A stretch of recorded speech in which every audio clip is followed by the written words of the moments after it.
Unfortunately, we see quite a bit of cleanup, and I think we're at this for a few days.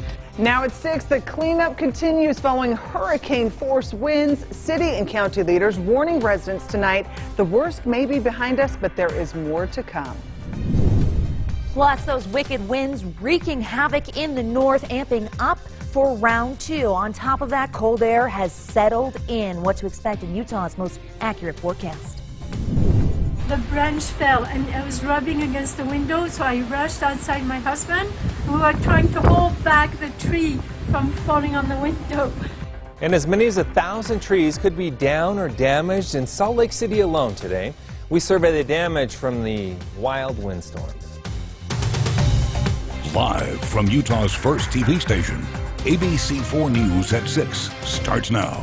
Good evening, I'm Glenn Mills. And I'm Emily Flores. Thank you for joining us here at ABC4 News at 6 o'clock. We are tracking those torrential wind events, the damage, the cleanup, and what comes next. So you can tell from this live look outside our studio that the winds are still not settled, even at this hour. Now we have live team coverage of the event tonight. Rosie Nguyen is covering the worst of the damage. Nick McGurk is keeping an eye on major power outages. And Jordan Verdadero spoke to farmers with crops damaged by the storm. But first, Chief Meteorologist Alana Brophy standing by. You are monitoring the wind speeds and continue the current conditions as well, Alana. Very much so. We are not done just yet. Our high wind warning extended through the overnight through 9 a.m. tomorrow. You can see it along the Wasatch Front. It's for northern Utah, Salt Lake, and Tooele County. That high wind warning means that we will continue to see increasing winds and gusts that mean business. We've already dealt with a tremendous amount of wind damage. This is a historic wind event. As we look at our highest gusts, you'll see the University of Utah at 89 miles per hour. The U was closed today. Tons of downed trees in the Sugar House area as well as Salt Lake. The avenues were a mess. If you were headed up into the avenues, K through L, particularly bad property damage in that area. Capitol Hill uprooted many trees in and around that area, and Rose Park, one of the hardest hit areas, dealing with power outages and downed trees. We move further north and we see North Salt Lake and Woods Cross dealing with those fallen branches as well as those gusts. And as we look towards Bountiful and Centerville, 50-mile-per-hour plus winds there in Bountiful. The Centerville number at 76, 99 miles per hour there in Farmington. Highest wind gusts of the day. We had problems on Legacy Parkway. We saw toppled semis. As a result, we moved through Fruit Heights, Kaysville, and even into Ogden, where we had school closures as a result of the wind today. We are not done. Current wind gusts holding on, and as we head into tonight, we will see increasing wind speeds in northern Utah, so 50-mile-per-hour wind gusts from North Ogden all the way down to Canyon Rim. We're going to break down the timeline of those gusts and what to expect in the way of cold getting into my full forecast. Glenn, Emily, back to you. Lana, thank you. Viewers in Salt Lake City have been sending us images of the damage all day long, like this one of a fallen tree absolutely demolishing the sidewalk. Downed trees also proved dangerous hazards to homes and vehicles. Important facilities and infrastructure saw wind damage as well, including the Salt Lake Cemetery and a Salt Lake City fire station. Salt Lake City Mayor Aaron Mendenhall says they had hundreds, if not thousands, of trees damaged or downed by this storm. For residents who have trees down, know that city forestry right now is going through and they're doing sweeps of the streets. We need to be able to open up our infrastructure. They're working right now with just those most urgent road blockage trees. There are some trees that have fallen onto vehicles and they're working to remove those. We are not yet prepared for people to haul branches or debris out into the roads for pickup yet. Mayor Mendenhall says they will inform residents when they do have the capacity to process the extra debris. If you do live in Salt Lake City, you can report damage on a form at slc.gov. Salt Lake City declaring a state of emergency to respond to the fallout from this severe wind. Salt Lake County, however, has not yet committed to an emergency status, but county leaders try to impress upon all of us that the danger has not passed. These are potentially hurricane force winds. So again, please understand that this event is not over. Even though the wind may die for a short period of time, it is expected to come back and it will continue for the next few hours. The county is also warning residents to stay away from downed power lines, watch for flying debris, and do not call 911 unless you have an emergency. If you have some extra green waste to dispose of after this storm, Mayor Jenny Wilson says you will be able to do that for free at the county landfill starting Friday. Well, hundreds of thousands of residents woke up this morning to the damage and the destruction right outside of their window. We've seen so many of those images already, all from the sustained, powerful wind gusts along the Wasatch Front. Our ABC4 Rosie Nguyen joining us live from downtown Salt Lake City after patrolling the damage all day today. And Rosie, there are some telling images out there.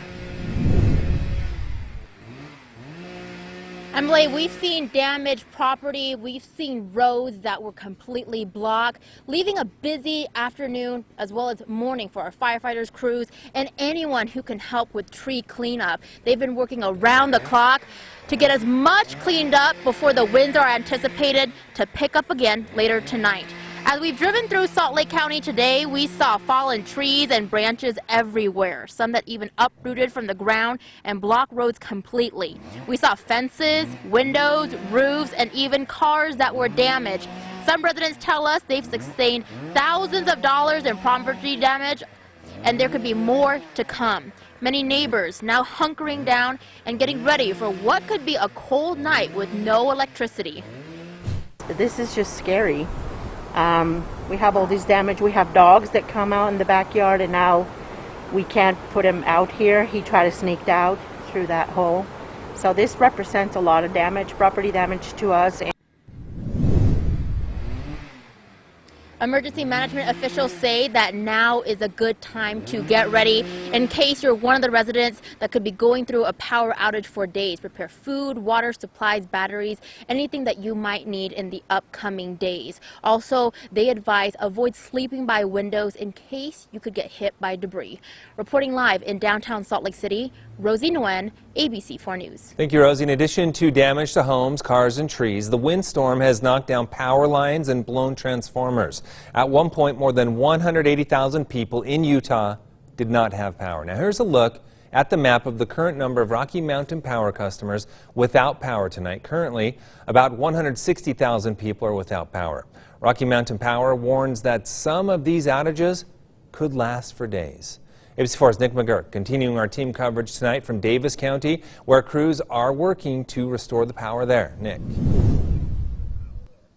Well, Glenn, I want to give you a couple updates. We were just driving through town here in Centerville. None of the gas stations are open. The power's out there, so simple gas fill-ups, not happening here. You want to know about when the power's coming back?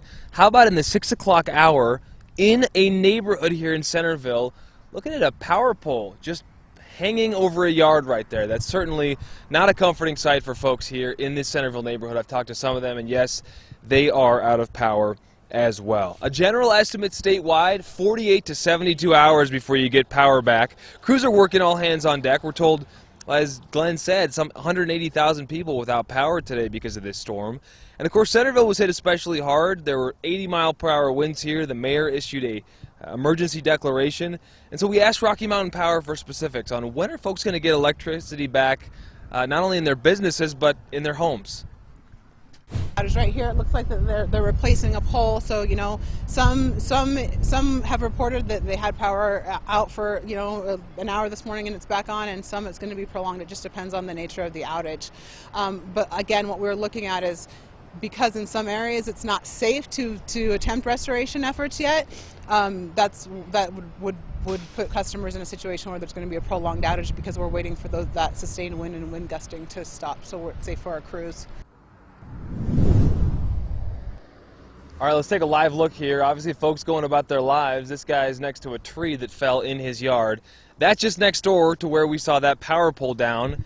And we know we've been showing you images of this all day, but there's another tree uprooted in a yard across the street. So certainly there's a lot to talk about after those 80-mile-per-hour winds. This afternoon, the winds sort of subsided, but later, last 20 minutes or so, we've been seeing some kind of spotty gusts. We know more winds are on the way. Centerville's actually saying, do not clean this stuff up yet. We do not want you to clean these up until the winds move through again and everything can be assessed. So certainly a lot to come potentially, and that's the warning to residents here in Centerville. Reporting live, I'm Nick McGurk, ABC4 News. All right, thank you, Nick. Well, staying in northern Utah, the winds tore through neighborhoods in Weber and Davis counties as well. Viewers who say they live near Ogden Junior High sent us these images of downed trees that crashed to the back end of the white SUV. In Bountiful, a large tree ripped up by the roots fell on this roof, and emergency officials there in Davis County are warning residents to stay inside. We are recommending that people still stay home. The forecast is that the wind is going to come back to us in a heavy way again. These images just don't get old, right? Well, Davis County plans to set up drop-off locations for residents to dispose of downed vegetation and say they will make that announcement tomorrow afternoon. Schools throughout Utah canceled classes today because of the severe winds and power outages. Students in Salt Lake County were supposed to start school for the first day of class today. That would be in the Salt Lake City School District, but classes were canceled today and Wednesday. All Davis schools in Davis County closing today. Cache School District closed at least 8 schools and delayed the start for others. Also, Ogden and Weber school districts closing today. Weber State University and the University of Utah canceled classes. Salt Lake Community College campuses near the airport and at Library Square are closed until further notice. We have a complete list of school closures for you on our website, abc4.com. Well, farmers are dealing with the after effects of the windstorm and are preparing for the damage anticipated yet again tonight. ABC4's Northern Utah correspondent Jordan Verdadero spoke to the farmers on their losses. This is just one of several peach trees impacted by the windstorms on the Fruitway in northern Utah. Farmer Randy Lemon shares with us about his season's loss. So yesterday we started at the crack of dawn. The peaches that were able to be picked. Putting peaches in baskets, hopeful to sell the last bit of what is left after the windstorms. So everything that you see on the ground is a loss and you don't get it back. Trees ruined, split down the middle. You'll get your first basket off of that tree in about the age of 4 or 5 years.